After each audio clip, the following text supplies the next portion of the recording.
Luke and Naomi. It is. Let's go. It is. I just told you what episode it is and then blanked on that. 141. It's because you were so excited because you did Smooth, that opening right? so well. And you know what I told myself is that I'm just going to do it and not say anything about it. And then you did. So thank you. How about that? I wasn't going to toot my own horn. Yeah, but it kind of threw you off too. So a little bit. I'm so so excited about it. I kind of froze, just admiring the work. Oh my gosh, what episode is it? Admiring the work, right? Yeah. So welcome in episode 141, Luke and Naomi on air, featuring Naomi's Under a Rock reviews. Got a real one. We don't know what else to call, because they're not all heavy, but we don't know what to call serious movies other than we refer to them between each other as like Oscar-y movies. You know what I mean? So I feel like that's a fair title for this one. I mean, yeah, right. I think it may have been at least nominated for some stuff. I don't pay attention. You think a podcast about movies, we might have a better handle on what actually won things and what not. So spoiler alert, we don't. We do not. But anyway, welcome in. If you don't know who we are, I'm Luke Austin. That's Naomi Lynn. We used to have a morning radio show and we loved it. And now we want to keep it going. So that's what we're doing. And for, to have a reason to be doing that, we decided Naomi needs to watch all the movies that we've never seen. That's right. Well, she's never seen.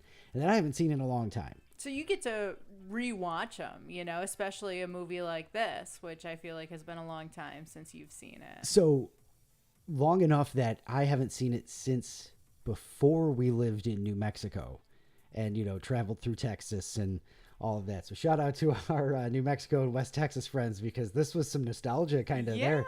A little bit. It was like, oh, wow. Oh, yeah. That's about I what remember it looks like. those just deserted highways and things like that. Oh, yeah. Definitely brought back some memories. So that was super cool. And again, I haven't seen this in a while, so I was glad to watch it again because it's good. We love our Coen Brothers movies all the way across, don't we? I actually watched True Grit today. Oh, did you? Yeah, earlier today. I had it on while I was doing some stuff around the house. It's a good movie. Yeah, for sure. Coen Brothers are great. So we got No Country for Old Men review coming up. If you've seen it, relive your first watch through Naomi's eyes. If you've never seen it either, should you watch it? We are going to spoil the hell out of it. So whatever. Yeah.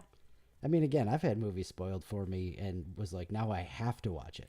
Listen, we reviewed The Sixth Sense on this. Yeah. Obviously, that movie had been spoiled for me. But it was still a great watch, so it's fine. This one not as newer-ish as John Wick. I mean, that's still 12 years, but, not as contemporary, I guess is the word I'm looking for. Yeah. So at least this one's still sort of old enough. Yeah, from the aughts, fine. From the 20 aughts.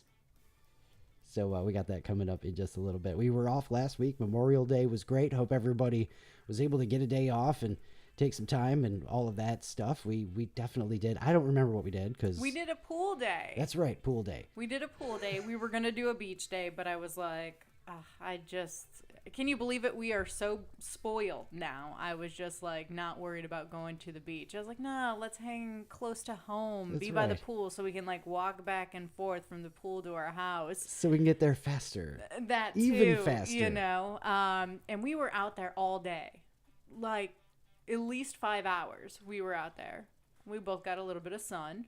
It was glorious. It was fantastic. Really nice. Had some good food throughout the weekend. Yeah, brats. Well. Memorial Day weekend. Memorial Day weekend brats and a pizza. Which is kind of like my thing because we used to go camping on Memorial Day all the time. And then when we would get back, my first want would always be a pizza. And I mean, it's easy when you get back from camping and in a trip. You're unloading everything, putting everything away, washing everything. You have pizza. Yeah, so we kind of hit that, and that was pretty cool. Nice little way to wrap up Memorial Day weekend there. Good. So, and you tried out a new restaurant in town too. I did. Didn't you? Wasn't that Memorial Day weekend? It was. Do you remember what it's called? It's like Gangnam or something. That's right. It is. Like I the just dance. saw that on the socials earlier today, actually. Yeah. So it's like that hot pot kind of restaurant where it's built right into the table, and they come by and you pick what broth you want, and then you put like veggies and meat in there, and you just cook it and eat it. And then it's Korean barbecue too. So there's another spot that like opens up on the table, and they put like, I don't know, they put stuff down, and you just put your chunks of meat on there and you just cook it. And I'm like, this is way more power than I should ever have. Like, this is apparently super popular now too, which is cool that you know, we have access to this, but also at the same time, what a racket. Cook your own meals. No, we're not doing it. Hang on. But it is all you can eat. So I don't care how much they're charging. I mean, they've got, you know, seafood and all of that. They've got lamb. They've got nice cuts of beef and chicken and all of that. Yeah, it's fine. I will cook my own food. It's fine. It reminds me of, and listen, I am 100% absolutely here for this. I can't wait to try it. I'm a little, you know, feeling left out that you went and tried it without me with your friend and all that stuff. But yeah, envious. But it just reminds me of Kramer's Make Your Own Pizza restaurant in Seinfeld. I know you don't really know that much Seinfeld. I recognize the name. But you know, Kramer had a Make Your Own Pie restaurant. And it just reminds me, here, you do all the work and we'll hang out and take your money. That's fine. Which is, like I said, still here to try. What is it? The hot pot and Korean barbecue? So they're two different things? Yes, but it's at the same combined into restaurant. It was fantastic. And then again, it's all you can eat. So, you know, I made a couple of trips up there to get more scallops. That's right. And a couple of these like beef. How was like it? Chunks of beef that were rolled up that you drop in the hot pot, and it was just. Oh. I would have just put every piece of meat on the barbecue area, I think. I put most of it there. There was like a couple pieces of salmon where I'm like, should I do it in the hot pot or should I do it on the barbecue? Luckily, I went with somebody who is very well versed when it comes to Korean barbecue. I mean, she makes multiple trips up to the Raleigh area specifically for Korean barbecue. Just to do this stuff. It's her favorite. Cool. And she's like, oh, you can go either way. And I think I ended up like one time putting it on the Korean barbecue and the other time putting it like in the hot pot. And it was good both ways. Awesome. Yeah. We'll have to try that. What'd you think? It's all I can think of. Woppa Gangnam Style, right? Yes, exactly. All right. That's what the restaurant's called if you're in the Wilmington area. Apparently, it's amazing. Naomi loved phenomenal. it. And I can't wait to try it, too. So that's super awesome. Other news going on, if you can see right about here. Right there. It's the first time I've ever, since I've been behind a microphone, since 1999, as a matter of fact, been able to say my New York Knicks are in the NBA Finals.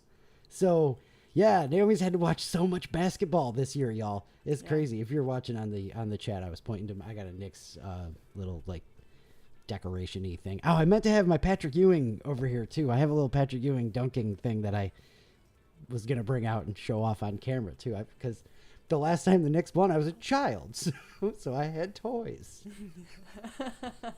And now I still have. That's kind of sad. I mean, a little bit, right? All my teams are from the 90s and are just not good anymore because, you know, whatever. They've been through a lot. But I think the Knicks got a chance a little bit. The Spurs and Wemby. You've seen Victor Wemby, whatever. You've seen that guy, Wemby. He's the giant, lanky, alien-looking dude. Okay, yes. Yep. Yeah, I know you have. Yep. So that team is going to be interesting, but let's go Knicks. Yeah, you watch your basketball. I've never made Naomi watch basketball, and now the last couple of years, the Knicks have made some playoff pushes and put together a team. I'm just not a big fan, right? You know, in general, like watching it in person or on TV. Basketball was never a big sport for me. But the cool thing is you're not necessarily a hater because with just you can about leave everything, it on. I don't care. If I've got it on, she ends up watching a little bit, engaging. Yeah, there were a couple of games where they were like up by 40 points, and I'm like, oh, the other team is not playing it at all. I get that. Knicks have had a hell of a run with. Oh man, they just put it. Hopefully they keep it going. So just got to win 4 more. That's it. Before the other team does. So there you go. Let's go Knicks in the finals. That starts in just a couple of days. Really, really looking forward to that until I'm not. That's right. So we'll see what happens. All right, let's get to your recurrent dose of Did You Know? Got some random facts for you for episode 141. Did you know fewer than 2% of NCAA student athletes go on to the professional level? Really? It is a low number. The NCAA also estimates that the likelihood of even making it from high school sports to the NCAA level is about 6%.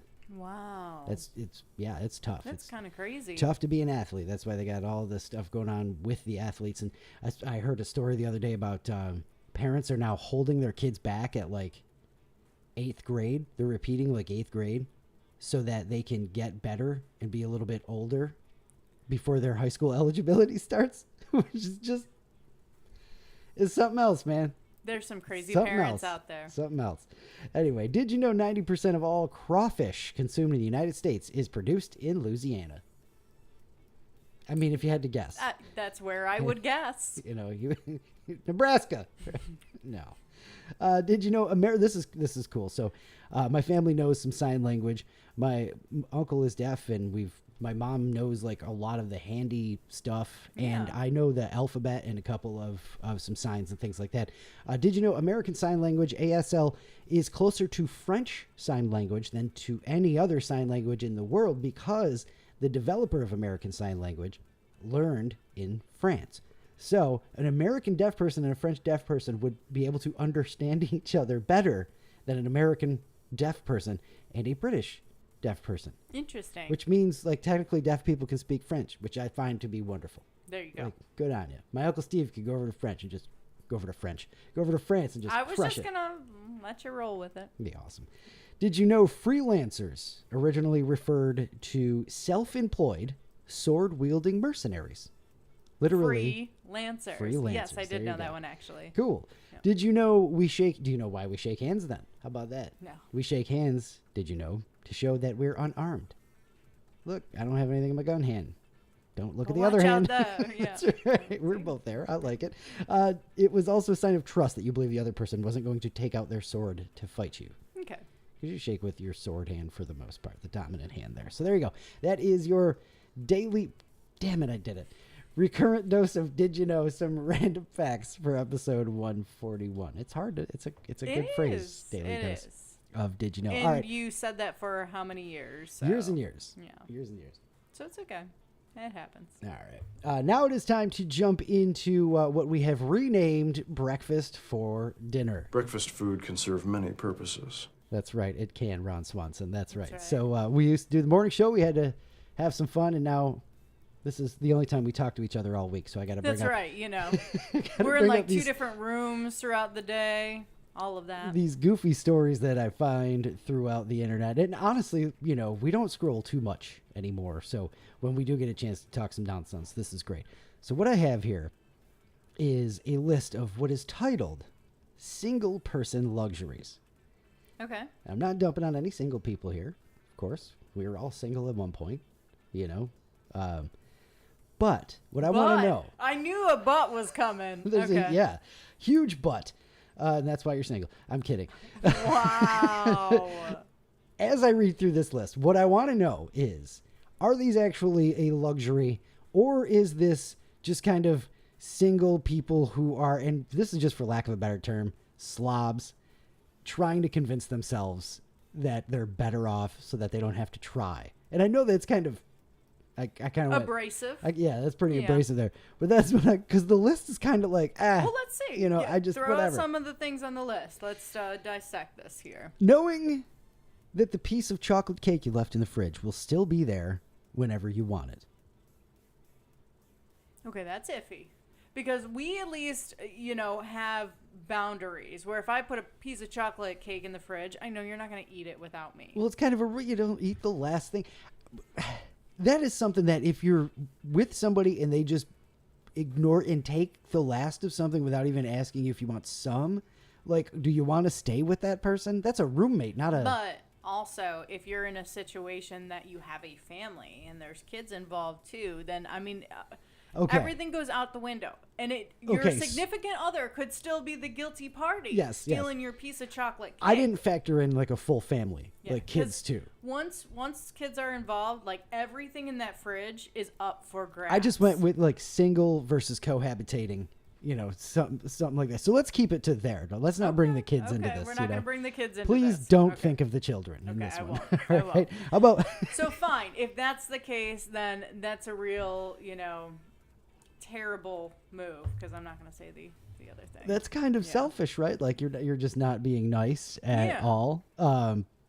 So the next one is knowing things will be exactly where you left them.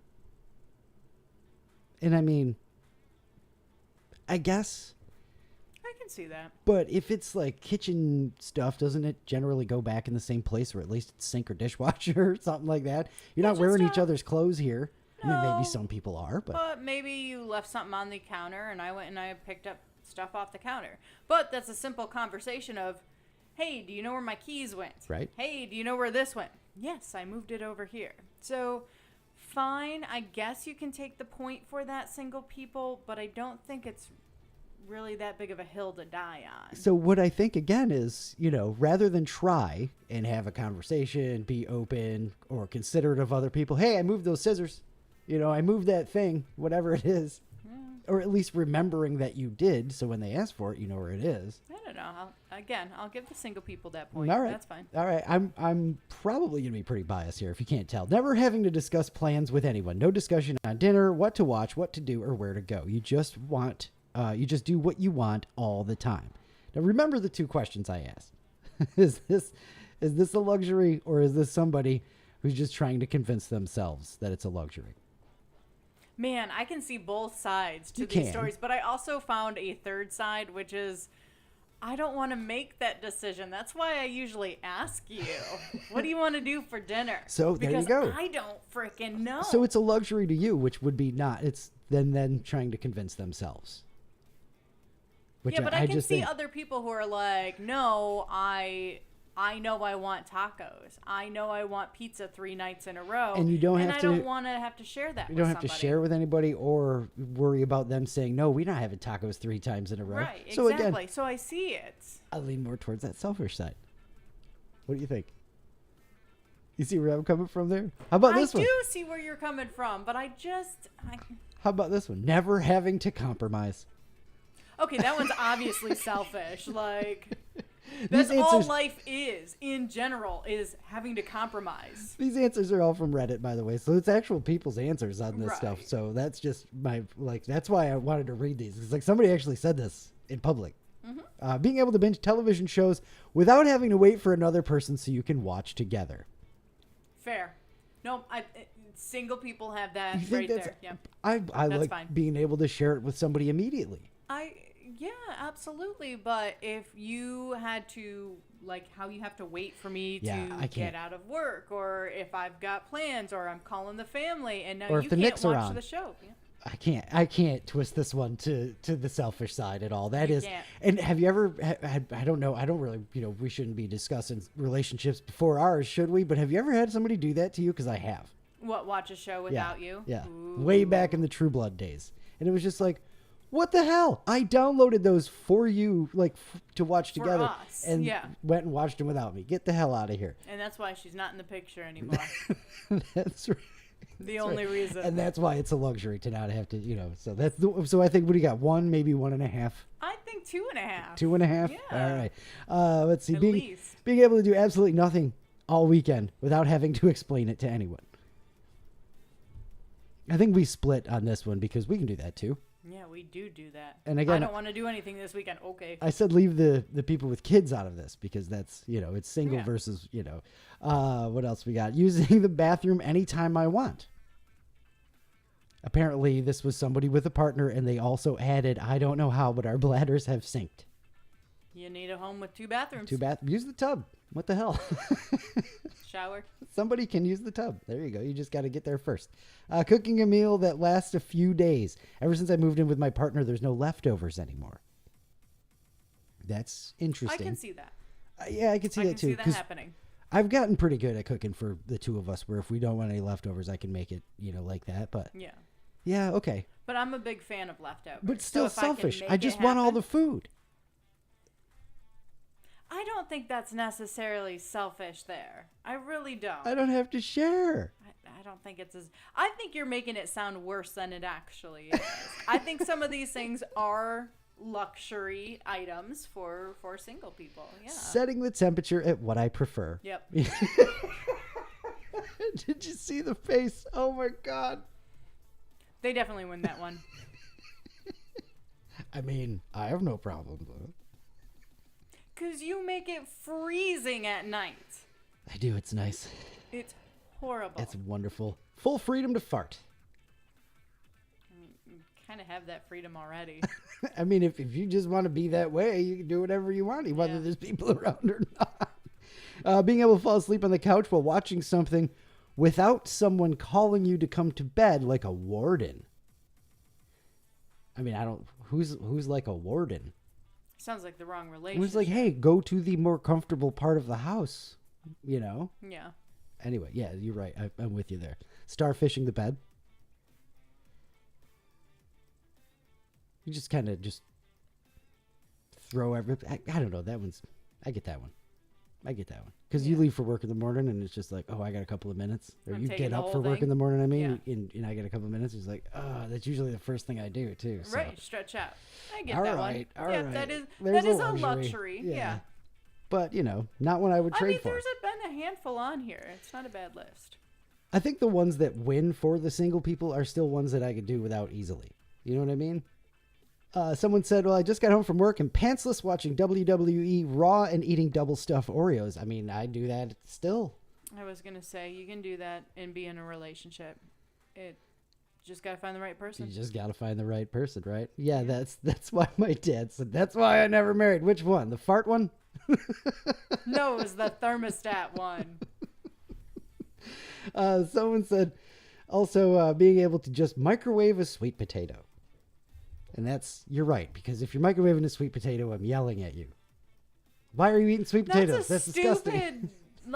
It is. It's again, stupid hill to die on. I'm trying to end that one on a goofy note was the list maker, not me. Don't blame me on that one. All right. We've got another sort of AI, or we're living in the AI world question here for Naomi. A tech startup is offering to clean your house for free. So right away, it's like, okay, that sounds kind of good. It is a tech startup, though, so there's a catch. Yeah. There's always a catch. You have to let the people cleaning your house apparently wear cameras the whole time. The cleaners will wear cameras to capture everything they see and do. It's like reverse of what people do to housekeepers normally. Right. A German company called Micro AGI with an app. It's called Shift. And the free offer is for people living in New York City currently. They're going to film small houses. They're going to film everything that happens in your place. Why, you ask? I'm glad you asked. It's to help train the next generation of household robots. If I can be a part of the training process, but not when they bring the robots in, I'd definitely be down for it. Clean my house for a year. Just don't bring the robots in. Sure. I'll let you think that. And then when they get here, they already know where to put everything. Because as soon as I can get a robot that's doing the dishes and laundry, we're getting a robot that's doing the dishes and laundry. I stand by a statement that I made years ago. Rosie from the Jetsons. We can have a robot that does those things as long as it's tiny. It's got to be 2 feet or smaller. As long as you can ninja kick it over. Oh, yeah. I need to be able to, stomp on it and kill it. Just in case it gets any scary ideas. Stomp on it and kill it. Well, how's it going to do the laundry then? I don't know. It'll figure it out. Like R2-D2. It's just got little arms that come out. And exactly. Tech companies are doing everything these days. They can make it work. I am not getting anything bigger than that in the house. That's asking for trouble. I would, yeah. But, how does it reach things then? What if it Inspector Gadget's up or something like that? Yeah. But that wouldn't freak you out? It would, but as long as the arms are thin and again, I can break them. Yes. I can break them like dry spaghetti. Yes. Coincidentally, the robot can't do shit. Listen, I'm not an engineer. How about a pack mule? The little robot dogs? Would that be cool if you could just have them carry all your stuff instead of having to drag the cart on the beach? And we got a nice, with those air wheels. But wouldn't it be cool if we could just have a robot dog to It would. It would be wonderful. Like a donkey. I still don't trust the robots. No offense. They just run robots. Away. We are all friends. Everything is good. But I'm not letting you in my house like that. So it's got to stick. You got to stick to the Roomba. It can't have legs. Yeah, it can have wheels. There's no legs and no arms. Legs. I don't know. The arms. I don't know. The more humanoid it is, the less you're on board. Exactly. All right. Yep. Shift app website insists Names, faces, or other personal information is automatically anonymized. I guess that's a word. And I didn't even think about this during the whole conversation. yeah, and any sensitive details are blurred before it's ever used, including information from screens and ID cards, pieces of paper, and cell phones to help protect you and your home. So you have to clean your home before they come in and clean your home, which a lot of people do anyway. Right. So what do you think? You doing it? Again, they can clean my house for a year, but don't bring the robots. What if they give you a free robot afterwards? And it already knows the nooks and crannies. Just no. I'm going to have the hardest time getting one of these robots, I swear to God. You are. I'm just going to be like the grandma on iRobot and just be like, no. You can come out now. Nope, that's exactly what I pictured that you would do, and that's not going to happen. Oh, it's happening. Because I'm just going to tell you about a friend that I made at work and be like, he's coming over today. I would act normal. I'd be like, oh, okay, wow, that's really cool. And then I'm out the door. I'm done. I'm like, nope, I'm not. I'm going to have to stay in a hotel until you get rid of that thing. No. This is Smitty, the robot. He's going to hang out. No, he's not. No, he's not. All right, well, that's enough of that. What's your favorite roller coaster? I have quite a few favorite roller coasters. Gatekeeper or whatever at Cedar Point was a really fun one. Yep. I do like that. Millennium Force is way up there. That's just... That ride is fun all around. So you've been on the Millennium Force? Yeah. A couple of times? Yes. So have I, right? Yes, you have. I've got pictures of us on that ride. All right. Have you ever eaten chicken nuggets on the Millennium Force? New bucket list item if you like chicken nuggets.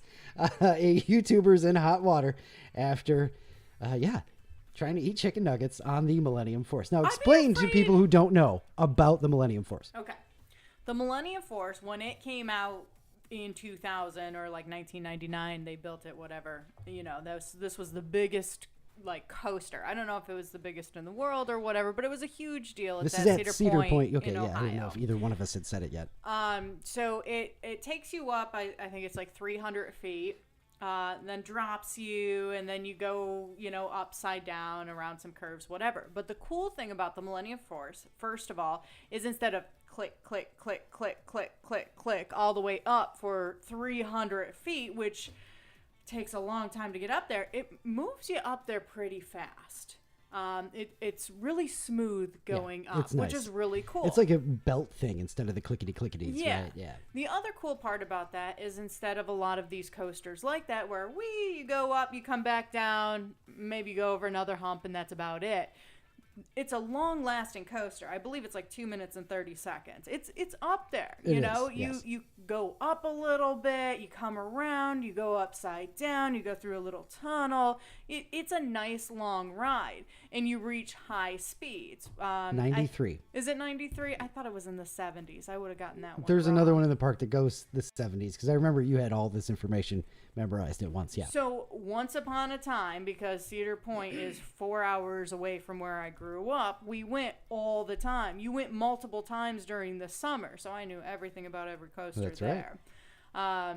Millennium Force, though, is a phenomenal ride, and it has held up, as they keep building these higher coasters. And this one that goes, 420 feet up in the air. Oh, there's some amazing ones that we got to get to. But you've been on the Millennium Force. You know enough about it. Could you eat on the Millennium Force? Absolutely not. The thought of it, I'm pretty sure you'd have that chicken nugget in your hand. You'd go to take a bite, and it just suck down your throat, and you start choking. Well, that's one of the bigger reasons why the dude's kind of in hot water, actually, because that's dangerous. It is pretty dangerous. He's a social media influencer, and the only one of those you need to know is us. So I'm not going to tell you his name because, why not?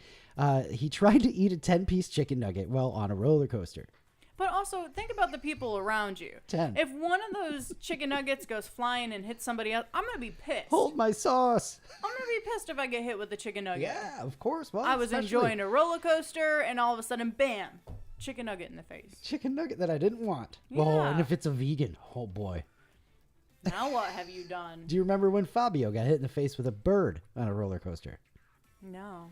But I remember like stories of people getting hit with That'll be birds. something for after the show. But yeah, that happened too. So he snuck the nuggets onto the roller coaster by putting them in his underpants. So extra special chicken nuggets here. I mean, I'm sure they were in a package in his underpants, but either way. Then he had a friend film him while he ate them on a ride. He even dunked them in sauce, which was a mess, naturally. Yeah. And then somebody's going to sit in that seat next. Nobody's going to notice the mess that has been made. Like, yeah, come on. For sure. So, again, like Naomi said, 93 miles an hour, the world's first coaster actually to exceed 300 feet in the air. So, it's not a kiddie ride. Cedar Point has seen the video. They immediately banned him for life. Oh, I believe it. Cedar Point does not play around with no those things. monkeying around. He's also barred from going to any Six Flags ever again. Yeah, because, and I just found out this recently that Cedar Point and Six Flags have teamed up. That's right. They're bought by the same company. They're all owned by Google too, because there's only 2 companies in the world now. For what it's worth, like 4. He says he understands why they came down so hard on him, because they need to be serious about enforcing safety rules, especially things that it could inspire copycats or dumbassery like his. He adds that while he's disappointed because he's been going to Cedar Point since he was a kid and is a season pass holder, or was. He understands. So the video he made still online, and you can see how he struggles not to choke as he's going down the first hill. The nuggets are packed in his cheeks. As brainless as he was, he tried not to hurt others. He claims that he sat in the last row on purpose so nothing would fly backwards, and the Millennium Force doesn't loop. So it's not like you got to worry about that, right? Yeah. Because that would be the funny part. Oops. Right in the, yeesh. Yeah. If you care, he managed to get 7 out of 10. So there you go. I don't care about that part. Stupid human tricks. Yeah. But it's like the consequences of what you're doing here for a video. Yeah. That's just for a video. Absolutely ridiculous. And so I remember the first time I think you tried to take a picture on a roller coaster before the ride took off. And I was just like, what are you doing? Like, this is crazy. And the ride wasn't even moving. And it was still like, don't. And you're like, it's fine. But still bad idea. Still a bad idea. And don't do it, and you can get in trouble. So yeah, so I kind of outed you there. I'm sorry. I didn't mean to It's dime okay. on you like that. I lived a crazy life before. Honestly, when I read the chicken nuggets thing, I'm like, that's insane. And I remember the time I thought Naomi just trying to take a picture before we took off was insane. Mm-hmm. And I mean, the whole time you were in shorts with no pockets, so you're holding your phone, which so I just like kind of moved it in front of me and like take a picture. Yeah, and I was just like, you cray. But you could see that on Luke and Naomi on air on our Facebook page, because that's there somewhere. I know it is. So if you want to check that out, also give us a follow. How about it? There you go. All right. That is breakfast for dinner. Breakfast food can serve many purposes. That's right, Ron Swanson. It makes me kind of hungry. It does. I really want waffles now and some bacon. So how about that? All right, let's get into it now. It is it's time to get serious, down and dirty, Texas country style, red dirt style. How about that? Naomi Lynn's Under a Rock review. No Country for Old Men. Here we go. Whew. All right. Friendo. Oh, that's nice. Yeah, friendo. All right. I need to... You got to shift gears here, right? I do. All right. So we start. We are off and running the second we open up. Pretty I mean, like, we waste no time in this movie. So I thought maybe the story was going to be told backwards. We have our murderer being arrested. He's in the police station. And then they're going to do, like, the flashback for the whole story. Yeah, that makes sense. I could see how you would think that right off the bat. That is not how this goes at all. All right. Okay. So the murderer who's there kills the police officer, drives away in his car, then ends up pulling over this other guy, innocent guy, killing him and taking his car. Oh, Chigurh. Okay, yeah. Yep. Yeah, murderer. You jumped from Josh Brolin to Chigurh. Okay. Yeah. But the murderer is in the police station. He kills that police officer. That's right. So cold too, and like his face when he's doing that, and then like the scuff marks on the floor after he leaves and things. When he kills the other guy, when he pulls over the other guy, this random person in a car. Afterwards, yeah. Yeah, and then he's like something about stepping out of the car or whatever, and he's got like a weird like creepy smile on his face. His smile does not fit his face, and then you add in that haircut. That is going to haunt me for the rest of my life. That haircut's amazing. That haircut is its own character. It is. In the movie, I think. Yes. A little bit. All right, so he ends up, killing that guy and taking his car. Here we go. And now we see this hunter, which is Moss, but I call him Hunter for like half. Well, not even half. It's maybe like 20 minutes. You didn't write Llewellyn? No, I didn't like Llewellyn. Like that, the 2 L's there and all Just that. call him Thanos. No, Moss. It's Llewellyn Moss, so it's Moss, and it's Moss through the rest of that. this. Yes, as it should be, But I mean, Thanos. So he shoots an animal from a far distance, makes his way down. He's following the blood when he sees a couple of trucks off in the distance. Doors open on some. You can see some bodies laying there. It's a crime scene. Crazy. He walks over to the massacre, inspecting everything. He opens a couple of truck doors. Dead bodies, all that. He opens one door, and there's a guy alive, but barely. He looks to be in rough shape. He doesn't seem to care. The man in the truck asks for agua, and the hunter says, I don't have any water. He got no agua. Wait a minute. And he's did I totally mess up how this, flip those scenes around, how this starts? What do you mean? Doesn't it go from Brolin to Chigurh and then back, or does it start with Chigurh right away? It starts with him. Okay. And then it goes to the hunter. To the hunter. The hunter. Yes. Moss.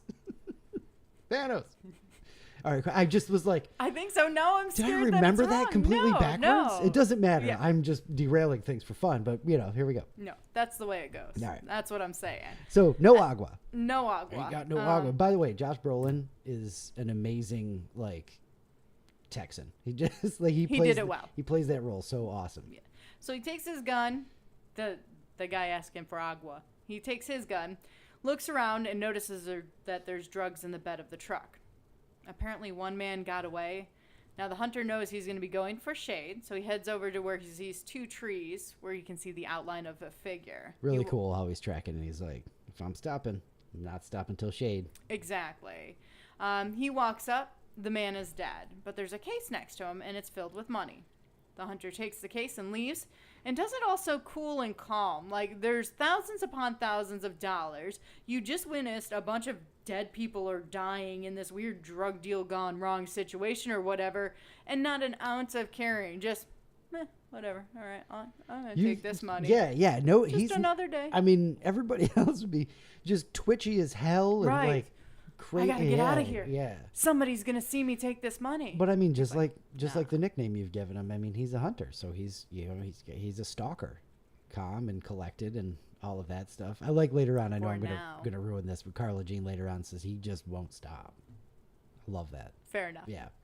All right. So in the middle of the night, our hunter guy decides to go back to that crime scene. He brings a gallon of water with him. Really cool, and so I don't know why, but that is so Coen Brothers-y to be watch him laying there tossing and turning, and he's thinking about the money in the situation. Yeah. But then the next thing you see is he's got the water. It's like, that dude's so dead. Even as he's filling up the water jug, it doesn't click in until he's like, You're right. I'm going back out there, or whatever he says. And I'm just like, you got to be kidding me. Yeah. Why? That's a good way. First of all, why? You got to be kidding me. They have such a way of just dropping in, you've got to be kidding me, into the way they make films. It's awesome. Yeah. So he brings the gallon of water, but of course the guy is dead. But while he's out there, another truck pulls up next to his, and they puncture his tires. They start shooting at him, chasing him. He's able to get away, but crazy freaking scene. Also, why would you go back there? Oh yeah, I mean, he returned to the scene of the crime quite literally. Yeah. Which is sort of a theme in this, by the way. It is. In the meantime, our murderer makes his way to a gas station where we have one of the weirdest interactions I've ever seen. Unsettling, eh? So tense. Obviously, he's making the clerk uncomfortable. It's making me uncomfortable. Oh, yeah. He tosses a coin and tells the clerk to call it. And the clerk doesn't want to, but the murderer won't take no for an answer. What am I going to win or lose? Clerk finally calls heads. It's heads. The murderer leaves, but instructs the man not to put the coin in his pocket. It's his lucky quarter, and putting it in his pocket, which would just make it a regular coin. Then he says, which it is. Was he going to kill him if he made the wrong call? I mean, You like... gotta think so, right? Yeah. It's so uncomfortable That's what and you're led to weird. believe. And I just... That scene will haunt me for the rest of my life, along with the haircut and the smile. Along with the haircut. Oh my gosh. That was so intense. And so well done when you actually come back and put all the pieces together. Yeah. Like, that is some phenomenal acting across the board and writing and everything. There's I've got for our trivia, No Country for Old Men trivia after the review, I've got something that sort of speaks to that a little bit. If you know the movie, you've probably already heard this, but it's one of my favorite parts, and I can't wait to tell Naomi. But it's just, it's one of those scenes where it's like, this was really well done. Yeah. Yeah, it's so unsettling and creepy. And now by this time in the movie, you know who the character is, and you understand the Simpsons episode with Waverly Hills, where they have him there and like why Homer's so terrified and all of that stuff, right? Yes, yeah. Makes a little bit more sense there. The haircut. All right, so now we meet the sheriff. He's making his way to report on a car fire. The car on fire was the one that the murderer stole after killing the police officer. Yep. Our murderer showed up to the drug deal gone wrong scene with two other gentlemen, and it was like he was acting like an investigator. Or like he was working for them, like I don't know, because I felt like a fixer kind of, where he was going to clean everything up or something like that. But then he shot the guys, so it was just like you guys let this happen, so you're done. It was messy. But also, it's that whole thing about seeing his face. Like Woody Harrelson ends up telling Moss at one point, like, you saw his face and you're still alive. So I think it has a little bit to do with that. There's a little bit of mystery around him, which is just so much fun. Yeah, but the clerk saw his face. Yeah, but the clerk flipped the coin. So he got, gets away with it, right? The kid saw his face. Yeah. So does the lady in the trailer park, too. So yeah. I guess that don't make sense. Okay. But it's still kind of cool to think about. Anyway. They found the hunter's truck there, and our murderer takes off the VIN plate and then ended up shooting the two gentlemen, like we had just said. Yep. So now we have the sheriff investigating this car fire near the crazy drug deal scene. He recognizes the hunter's truck, a man named Moss. That's when I finally figure out what his name is besides Llewellyn. Llewellyn Moss. Yeah. And the sheriff doesn't believe that he'd be messing around with the drugs or the money and all of that stuff. That's not really his thing. Right, as it goes. If you're, upstanding, most people know who you are and that you are upstanding and stuff like that, especially in those towns. Meanwhile, our murderer took that VIN plate, so he was able to find out where Moss lives and pays a visit to his home. Luckily, Moss and his girlfriend, wife, whoever, Carla Jean, has already fled. He told his wife to head to Odessa to stay with her mom. Ooh, shout out to our friends in Odessa. That's right. That's right. All right. So Moss went to a hotel with the case of money. Our murderer has this device. Oh yeah. This the gadget cattle bolt thing that starts slowly beeping. Apparently, it's connected to the case. So now the murderer knows he's getting close. Moss has stashed the case in the vent, and then he got himself a second room. Smart. Moss is a super smart guy. Yeah, absolutely. But also, if you have millions of dollars in your hand that came from a drug deal that went wrong, you gotta be smart. I never would have thought of half the stuff that he did with the second room and tent poles. I guess I don't know. I would have just bought a rake. It seems long enough, right? I don't know. Anyway, the murderer shows up and ends up killing these other guys who had nothing to do with the case of money. They were just chilling in a hotel room. No, they were Mexican people looking for him too. Were they? Yeah. I thought that was just because of the alarm going off, the device beeping, and because where the vent was and everything, it was lined up. 3 dudes in a hotel room? Yeah. But the reason Moss didn't go to that, remember he saw the truck and kind of spooked him a little bit when he yeah, but his money was still in there. Right, that's why he got the other room to get it from the backside, because he thought people were there looking for him already. Yeah, but I don't know. I'm pretty sure those guys were part of the, All right, anyway, so then... also that gun. Also, 3 people end up dead, okay? So apparently they were bad guys too. My bad. Either way... More people are dead, and Moss, hears the shooting and all that. Hears all the commotion. So he rigs up this grabber with tent poles and the top part of like hangers, and to kind of get the case out of the vent where he had put it, and gets the heck out of there. He knows they're coming for them and the money, but like we said, he's pretty smart with this. Yeah, he hears the gunfire and all that stuff and gets out of Dodge, which is just cool. Yeah. He ends up hitchhiking, gets picked up, goes to another hotel. While there, something doesn't feel right, and he starts going through the case with the money. He ends up finding the receiver. So he knows it's too late at this point. They're going to be on his way to him. Our murderer friend is going to know exactly where he is. Haircut. Yeah. And we have a very intense, suspenseful scene where we hear the beeping. The hallway scene at the hotel or whatever it is. Yep. So we hear the beeping, and we hear the beeping start getting faster and all of that as the murderer is getting close to the door. He blows the lock out of the door. Moss shoots at the door, then throws the case out the window and jumps after it. The murderer is shooting at him, but Moss is able to get away. Kinda. That whole hallway thing where he shuts the light, or he takes the light bulb out of the light socket and all that stuff. Yeah, and makes it dark. like, again, both of these people this is not their first rodeo. It really isn't. Obviously, our murderer does not care and has killed many people before. I wanted to ask you, too, when the lock bolt hits Moss in the chest, were you like, get out of the way? Because if he uses that thing, it's going to hit you? Because the whole time, every time I've watched it, well, both times I've watched this, that's been like my thing. Like, don't sit there. I honestly thought like it should have hit him in the head and knocked him out. He should have been done for right then and there. Well, were you worried about that as like Chigurh is approaching the door? Well, yeah, because it's a dumb idea to sit right in front of the door. Front of the door, yeah. But yet, he's this hunter and he's so smart and all of that kind of stuff. And he does a lot of smart things, but he also does a lot of really stupid things. He does, yes. But of course, we've got this character he is the smarter side of things. So that's what we're leaning towards. But what the hell? All right.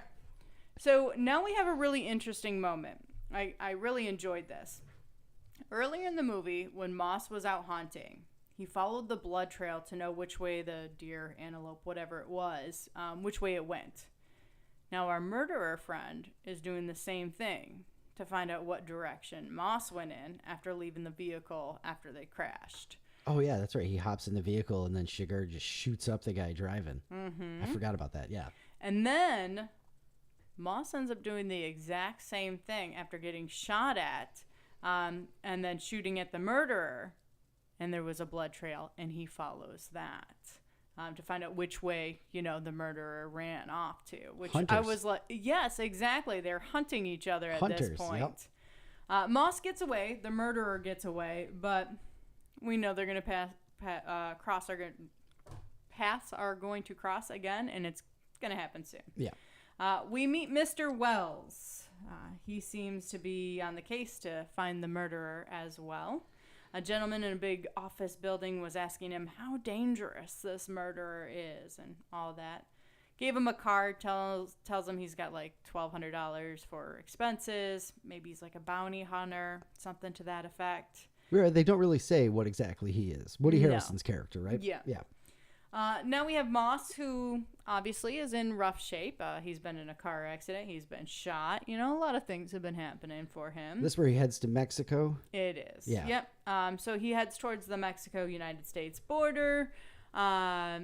Looking pretty rough. He ends up paying a guy for his jacket and then a beer so he can act like he's just kind of like drunk, stumbling back into Mexico. Yeah. At this point, I think Moss is going to die. I mean, he's doing all the running. He's smart. He's in rough shape. And our murderer friend is a psycho. At this point, I asked Naomi, too. I said, make a note here because I want to know what you think happens. Does he live? Does he die? Does he keep the money? What do you think? So he's going to die. At this point, you think he's going to die. Okay. Yeah. I mean, I feel like he's got fight left in him if he can handle the fact that he just got shot. But rough shape. He's going to die. Yeah. He's going to die. It's not looking good for our boy. He's not the hero in this story. but I'll get to that. Yep. Yeah. I like how, but I'll get to that. Yeah. Dramatic, very dramatic with the delivery there. Well, and I think, our murderer friend is going to find Moss. And then I think Mr. Wells is going to take care of the rest from there. But we'll see. All right. I was wrong about that one. A little bit. Yeah.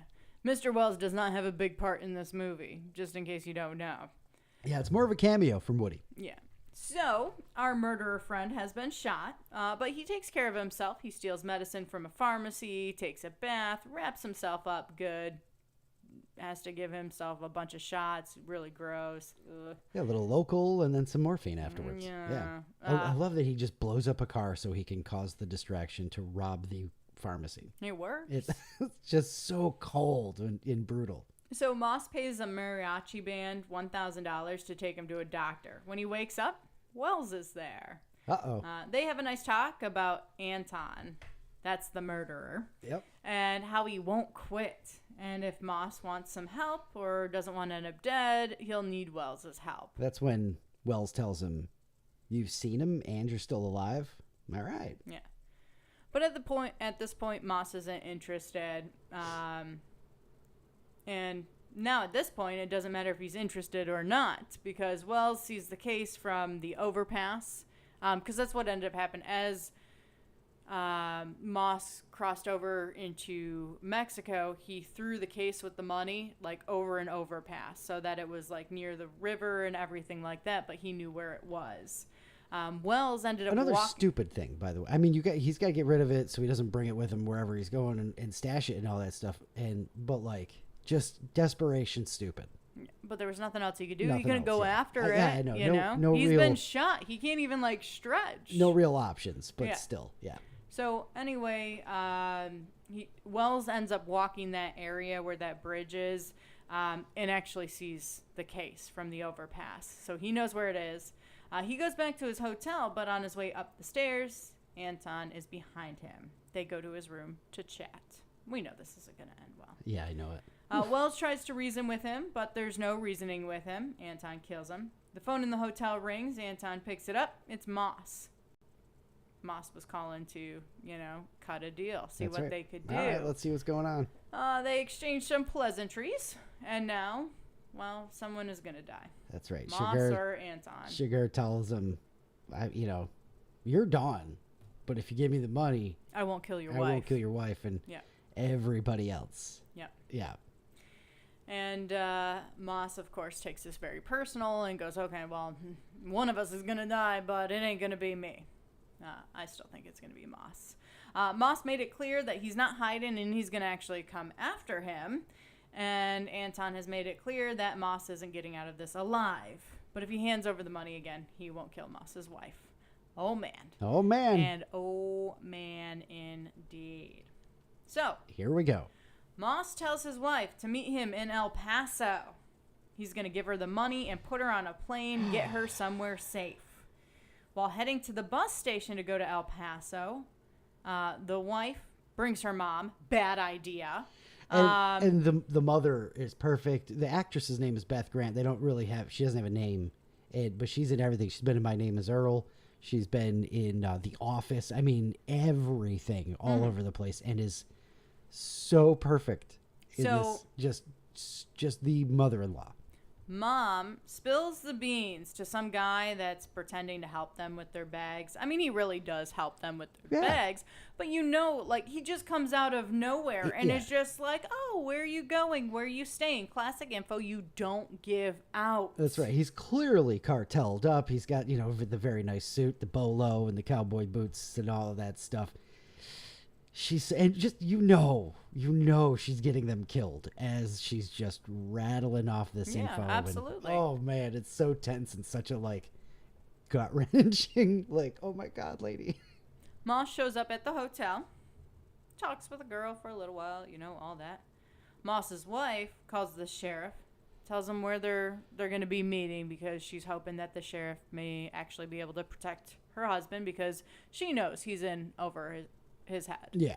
And I mean, he is. Yeah. Whether he wants to be stubborn about it or not, but that's, I'm pretty sure, the conversation where she's like, he won't quit. Mm-hmm. Yeah. So Moss's wife arrives at the hotel. It's a crime scene. Moss has been shot. He's killed. He did die. Knew this was going to happen. Knew it was going to be him. Really? But really, not the way that I thought. Yeah, not the way you thought. I had no idea.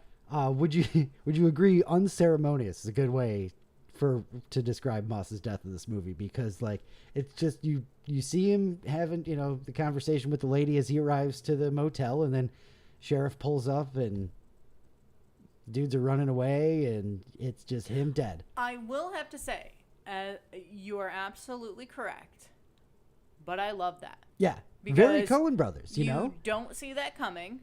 Again, I mean, after he got shot. And, like, the conversation with him and Mr. Wells, the guy is a psycho. Yeah. You don't kill a psycho. Right. Like, you don't think he's going to win at all. No. Like, you want to be hopeful for him, but at the same time, there's something in the back of your head going, he is not getting out of this alive. So it actually seemed fitting for him to die the way that he did. I love the hope you get. Like, there's a small glimmer in there where you're like, but maybe he can. He's so close. Maybe he can. But life isn't that way. No. And maybe if his stupid mother-in-law didn't run her mouth, he wouldn't have got killed by the cartel and would have had a chance to show down with Chigurh. But maybe we'll never know. Yeah. So anyway, the sheriff and another guy are talking. They're talking about how crazy this Anton guy is, and the other guy uses the phrase, just strolls right back into the crime scene. And that resonates with the sheriff, and he goes back to the scene of the crime. One of the greatest character names in all of cinema, by the way. Ed Tom Bell. Yeah. Tommy Lee Jones's character. Ed Tom. At this point, I think the sheriff is going to go back and he's going to get shot and killed as well. Yeah. Expecting that. I mean, he's been talking about retiring and all of that kind of stuff. It makes sense that the guy who's about to retire dies. That's right. So he pulls up, heads towards the door, but he doesn't get shot. He doesn't die. Whew. I mean, he rolls up to the door. He sees that the lock in the door has been busted out by the bolt thingy, and goes in anyway. They show Chigurh hiding, but was it the room next door? I think it was the room next door. Okay, that makes some sense. And just like that whole, tension is amazing. So he ends up going to see another family member. The sheriff does. I thought it was dad, but his dad's dead. So maybe his brother, uncle, something. They talk about being sheriffs and how he was going to quit because it's just getting tough and crazy. And the other guy's basically like, that's just how it is. It's not going to just stop being tough. It doesn't end with you. That's just what it is. That's right. Moss's wife is seen at the funeral for her mom. When she gets home, the murderer is there in the house. They exchange pleasantries as well. And she begs for his life, but it's no use. Again, he kept saying, the best I can do is flip a coin. Yeah, I love how she just kind of like, screw you. You're crazy. Yeah, no, you're going to kill me. It's fine. This is what it is. I knew you was crazy when I saw you just sitting there. Yeah. Yeah, she knows. And then we see Anton leave the home, so we know what happened there. As he's driving away, he gets into an accident, and I just knew he was going to get into an accident. They showed that light. They showed the light twice, and both times they were showing you that the light was green, and I'm like, oh, he's going to get hit here. And sure enough, he does. Classic T-bone. So I thought maybe he was going to die. Like, that's how you kill a psycho. Is just by accident. By accident. By absolutely. Yeah, why not? That's the only way you can kill a psycho. Life's cruel to psychos too, Yeah. But he doesn't. He ends up getting out of the car. He talks a kid into giving him his shirt so he can make a sling, and he walks off. Then we see the sheriff and his wife. They're having breakfast. They have some small talk. He ends up asking her about what he should do, and she's like, I don't know. I'm not the one retired. Okay, so he finally retired.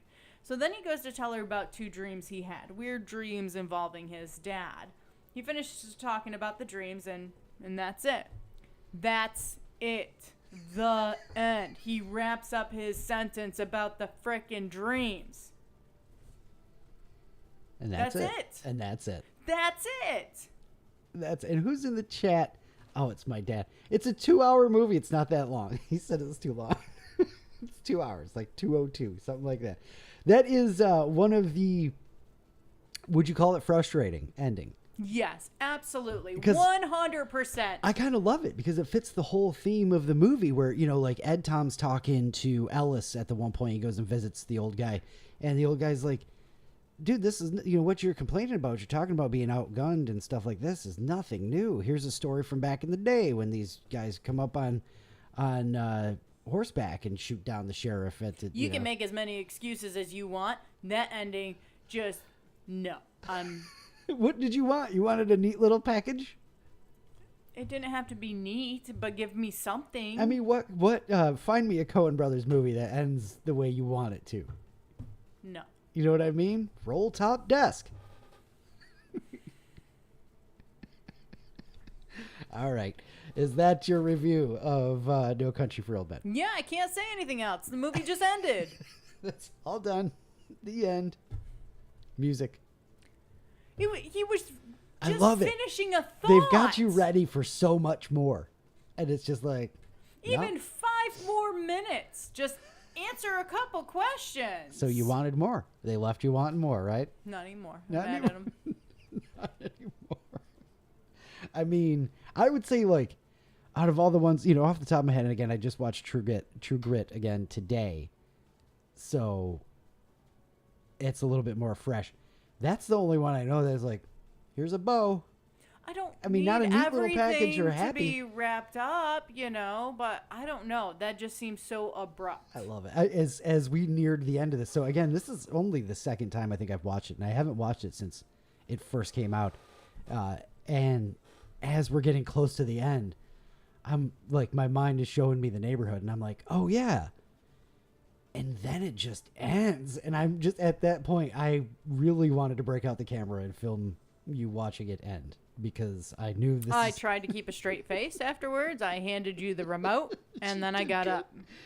And as a rule, we do not talk about Fight Club after we watch Fight Club. So, like, after we watch a movie, we don't talk about it until we record the podcast because we want to save our all these thoughts and everything. Fun convo for this. Yeah, that I write down, we don't discuss at all. He has no idea. I mean, you might get a couple of hints of where I pause the movie. You're like, oh, okay. Unless it blew you away, like The Illusionist. There's a couple of movies where you're like, that was awesome. Yeah. You know what I mean? Yeah, what can you do? But still, we don't like go into detail. So I was waiting, and then I had to wait all the way through the whole review for you to get to the end and all of that. You want to hear some trivia, or you want to do your questions first? No, go fire away with the trivia. I need some time to cool off. All right. According to a January 2018 article in Business Insider, a group of psychiatrists studied 400 movies and identified 126 psychopathic characters. They chose Chigurh as the most clinically accurate portrayal of a psychopath. That makes me so uncomfortable. He's so good. That makes my stomach just drop. He's so good. So he's Stilgar in the Dune movie. So he's like a good guy, and which is great because he's. Does he have the same haircut? Hell no. He's in one of the Bond movies. The name of it's escaping me. Skyfall, and he's the bad guy in that. And it is like he's chilling. I almost cussed. He's chilling in that as well. So it's really cool. In the novel of the movie, Sheriff Bell, Ed Tom, mentions the drug traffickers once shot and killed a federal judge in San Antonio. This gets a little intertwiney here, so bear with me. Ready? This parallels a real event that occurred shortly before the story was written, or shortly before the setting. Shortly before the setting. It was set in 1980. In 1979, Judge John Howland Wood of the United States District Court for the Western District of Texas was assassinated in San Antonio, becoming the first federal judge murdered in the 20th century. The killer was contract hitman Charles Harrelson, the father of Woody Harrelson. What? Yeah, who plays Carson Wells in the film, obviously. What? Yes. So is that what he was? He was a contract killer in the movie. No, in the movie he is. I'd say he's a contract killer to. I think he's a government agent in the movie. Okay. But anyway, so the father, Woody's dad, was hired by a drug trafficker named Jamil Chagra, who feared that Judge Wood's reputation for harsh sentencing would get him put away forever. Before the assassination, Woody's dad had twice faced murder for hire charges. acquitted in 70 and convicted in 73, 15-year sentence, but he was paroled after 5. He was convicted of Judge Wood's murder in 1982, 2 consecutive life sentences without parole, died in 2007 while still incarcerated, ADX Florence Supermax in Colorado. His wife, Joanne, received a 25-year sentence for conspiracy and perjury related to assisting him, and the drug trafficker who hired him was acquitted of conspiracy to commit murder for hire, but was convicted on original drug trafficking charges, which is just insane. How about that? No, I need a couple hours to now just you gotta go process read all a couple that. of books and stuff. All right, here's the one that I was talking about with Chigurh and all of that stuff. We've got more here. I can't. Oh, there's a couple of more. Yeah, I got a couple of more too. When the Coen brothers approached Javier Bardem about playing Chigurh, he says, "I don't drive, I speak bad English, and I hate violence." So I just, you need to know that. So the Coens responded, "That's why we called you." He said he took the role because his dream was to be in a Coen brothers film. Unforeseen expense for the film was fake blood, because normally they would use like sugary red whatever, but they could not do that in the Texas heat in the desert because they would have actors laying there pretending to play dead while bugs are crawling all over them. So one of the biggest expenses for the film was the fake blood they had to buy for those scenes. Josh Brolin broke his shoulder in a motorcycle accident 2 days after getting the part.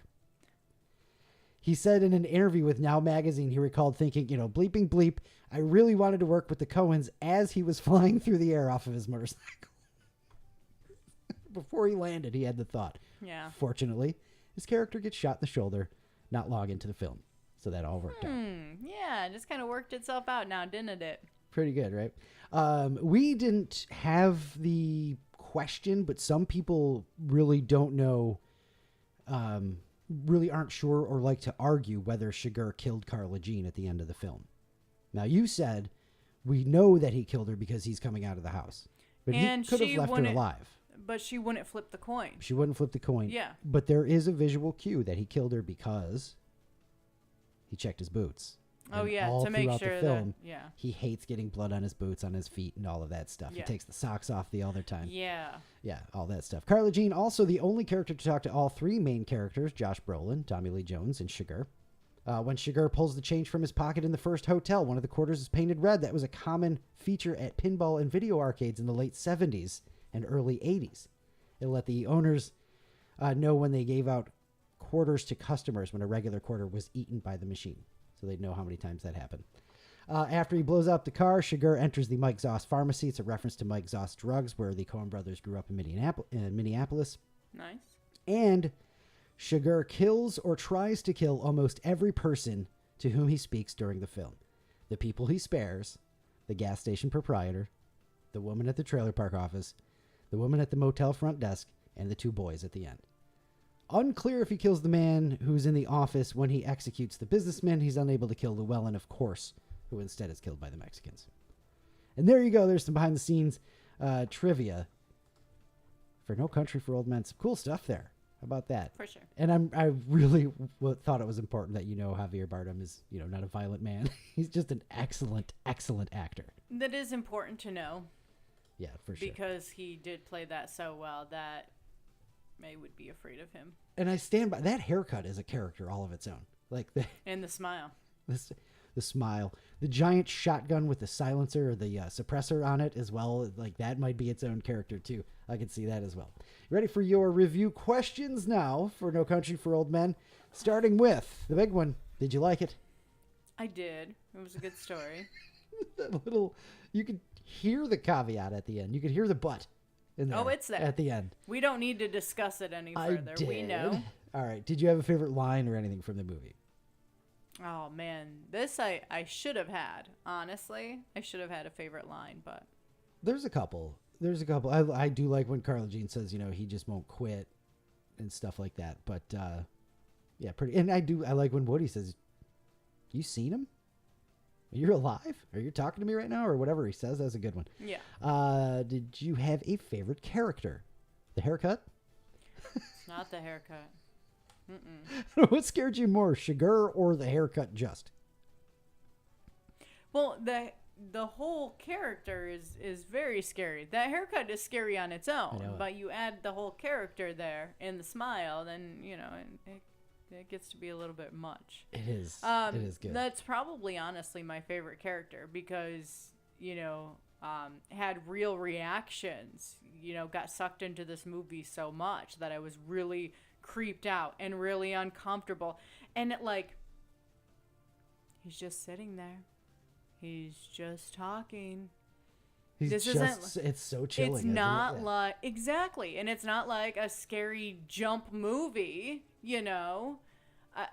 I don't know. It just. That's how you do it. Again, great actor. The Coen brothers are just awesome. Paul's in the chat. He says, great movie, but he would never rewatch it. Oh. I think it's worth a rewatch, especially if it's been a while since you've seen it, Paul. I don't know if you've been with us the whole episode, but I said earlier, I haven't seen this since before we lived in New Mexico. So it's been quite a while, and man, it is good. Paul, I want to know why you don't want to rewatch this. Is it just because of Chigurh? Is he freaky? Yeah. Maybe it's the ending. If it's the ending, I totally understand. Let me just say. But no, I really want to know why you wouldn't rewatch it. All right. If he gets in the chat before we wrap up, I will read that answer. Did you have a cringe level 1 through 10? Usually we reserve the cringe level for older movies that are bad with, the political correctness and things like that. Yeah. But there's some uncomfortable. I'm not going to call it cringe. No. Because it's not cringe. So maybe we should cringe add... is more, cringe is like what you said, like political correctness. Yeah. We should add discomfort level. How about that? That was about a 9.5. 9.5. I'm through actually certain scenes, because again, the majority of the movie, you're watching the story and all of that, but that when he is with the gas station clerk, that is by far just the most uncomfortable I've ever been watching two people have a conversation. By the way, speaking of uncomfortable, Paul says he saw it in theaters and it was really emotionally overwhelming. So yeah, I get that. I get it. I get that. Yeah. It took me a while to rewatch it because I was like, that's a heavy movie. Naomi was in the mood for a watch. So I was like, okay, here you go. And I gotta watch. That's right. What did you know about it? Nothing. Okay. Nothing. Yeah, that's under a rock. We don't say that just for fun. We don't say that because it's an incredibly long title. I had a feeling it was going to be set out in a desert somewhere. That's it. That's No Country for Old Men. I watched the trailer going into this just so I could get an idea of what's going on. And the trailer doesn't really tell you what you're about to watch. Nope. So that's what I knew. How could it, by the way? How how could it? Good point. Yeah. Yeah. Without giving everything away. Thoughts going in then after you watch the trailer? Not a whole lot. You just said, just like, okay, desert. Let's do it. jump into this. What surprised you? The face. I was surprised that you can just abruptly end a movie like that. Boop. We got to come up with some good Done. endings. If you're in the chat or if you're listening to this after the fact, just drop us a line and let us know what is there any other endings that just drop off like that? Like, well, I don't even know if it drops off. I would just say it kind of trails off a little bit. Yeah, with an old man's thought over oatmeal. Yeah, like I had 2 dreams last night. Good for you. Go out there and catch the bad guy. Good for you. Nah, he's gone. Would you have liked it more or less if you saw it when you were younger? I don't think I would like this. When did this come out? Why do I want to say 07? Either way, it is a very heavy movie. 07. It's quite a story. No, I don't think. I think watching this on the wrong day would be a bad idea. All right. Favorite part? Can you have a favorite part of this movie? As much as that clerk scene was uncomfortable, I think it probably is my favorite part. It's just up there. because, it's a good one. Again, like, it's been a long time since I've been that unsettled by something or felt something so much from a movie. Yeah. It reminds me of like scenes from like The Prestige. Like that was up there for me of just like tension. Wow, I didn't know a movie could make me feel that way. that was this movie. Wow, awesome. I couldn't believe that I could get creeped out that bad just by somebody smiling. So the next question is least favorite part. Is that also your least favorite part? Like, is it your favorite part? No, the ending is. The ending? And not in the traditional, like, it was such a good movie, I just wanted more. But because, like, you don't know what happens to him. He doesn't get killed. Chigurh. No. He's out there still. To Llewellyn this day. Cartledge, his loose ends are wrapped up, so the sheriff never saw his face, so don't need to worry about him. Yeah, but he retired, and now he's just gonna just die. Like, there's no more story for him. Like, what about... Exactly, that's it. The story's over.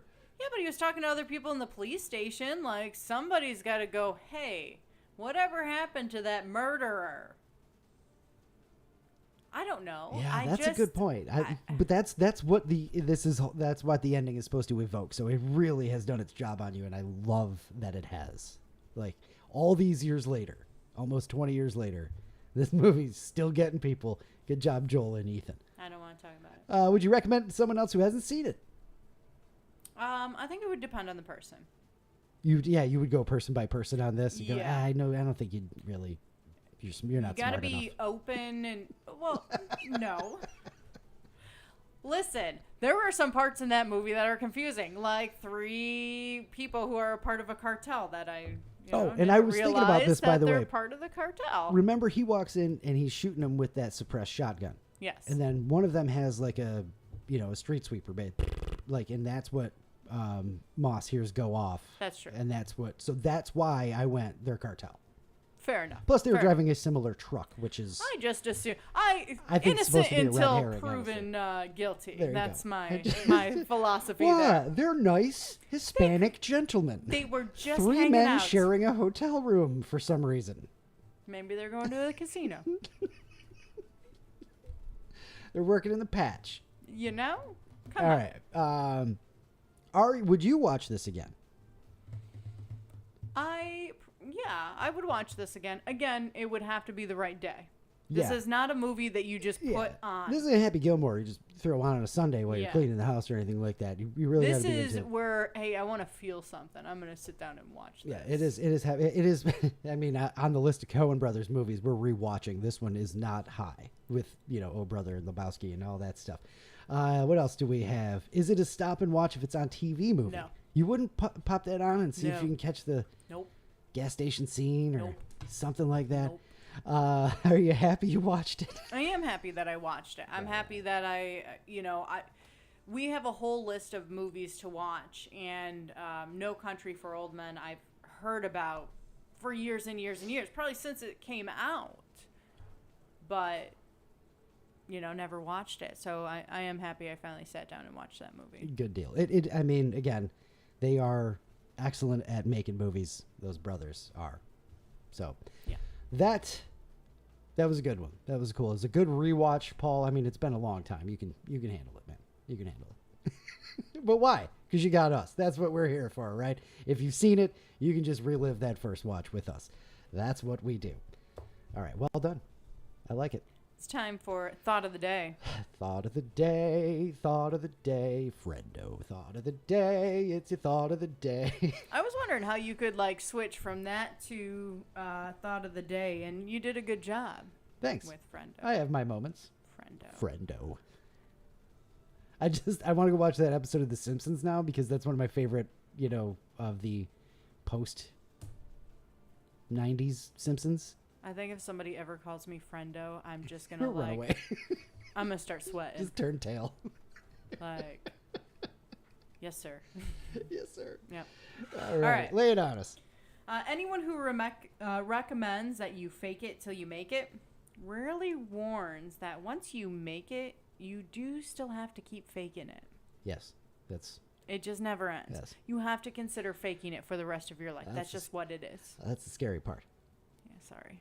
All right. Luke, you gonna leave us with a laugh? I'm gonna do my best. Good luck. After all that heaviness. I know. After all that heavy, I found $20 in the parking lot and thought to myself, "What would Jesus do?" So I turned it into booze. Fair. I like that one. What do you call a reluctant potato? I don't know. A hesitator. That's stupid. Come on. No, I'm not going to give you that one. We just had a very serious moment. You need to, these got to be Hesitator. way up there. Hesitator. All right. No. I accidentally took a laxative with holy water. I'm about to have a religious movement. Yep. Don't nod. Yep. No. Thank you, Keith. No. Thank you. All right, one more. You good? You good for one more? What do you think? Can you handle it? Yes, I can handle it. What do vampires eat for dessert? I don't know. Diabetics. Because of the sugar. The sugar. Come on. Come on. Naomi, I'm assuming they're lacking in sugar. you live under a rock that much that you don't understand the diabetes. And that's going to do it for episode 141. Thanks for hanging with us for another one. If you missed part of the show, don't worry. The video will be up once it gets processed and all that stuff. I think you could just turn it right back on YouTube and check it out. I don't know. I've never tried. You can, because I do that. I usually check it every night. But you can also find us wherever you get all your podcasts. Don't forget to give us a follows on the socials. Luke and Naomi on air everywhere. Check out the Instagram. Been having some fun with that stuff lately. We've got some good stuff up there. Yeah. Food. Lots of food. Lots of food. The TikTok as well. And if you're not a subscriber on the YouTube channel, please do that right now. And like all the videos for us, too, because apparently that helps with the algorithm. So that would be wonderful. But until episode 142, you got to go get yourself an education now, huh? Quite a bit. I really thought you would know that. I assumed that there was no sugar because if you're diabetic, you can't have sugar. No, that's the problem. High sugar, right? My sugar's too high. Makes sense. I just needed someone to break it down for me. I am going to bed for like a week after this. I don't know what I need. Oh, man. Shout out to the chat and to everybody for hanging out with us for another one. We'll be back next week, episode 142. We do have this movie scheduled, by the way. So we do. I'm not going to reveal it because you got to check out our Facebook and Instagram and see if you can guess by the screenshot. We're having a lot of fun with that. Shout out to Brandy and Paul, who got No Country for Old Men this week as well. So until episode 142, have some fun this week and be excellent to each other. Love you. Bye. All right. Wrapping it up now.